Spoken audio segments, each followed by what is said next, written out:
കരിയും കളസ് കിച്ചനിലുള്ള ഇന്നത്തെ ഉച്ച ആഹാരം എന്താണെന്ന് നോക്കാം. ചക്കക്കുരു ഉടപ്പ്, നെത്തോലി മീൻ അവിയൽ, ചൂര മീൻ പൊരിച്ചത്, കുഞ്ഞു ചൂരയാണ് പൊരിച്ചത്, ചോറ്,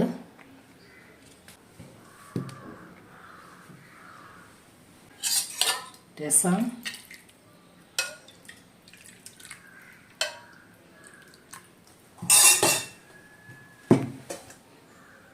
വെള്ളം,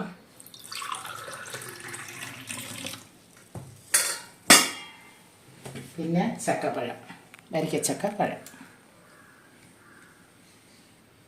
ഇത് തന്നെ മക്കളെ ഇന്നത്തെ ഉച്ചയാഹാരം. നാളത്തെ ഉച്ചയാഹാരം നാളെ നോക്കണം. നോക്കണവർ ഒന്ന് സപ്പോർട്ടും ചെയ്യണം മക്കളെ. ബൈ മക്കളെ.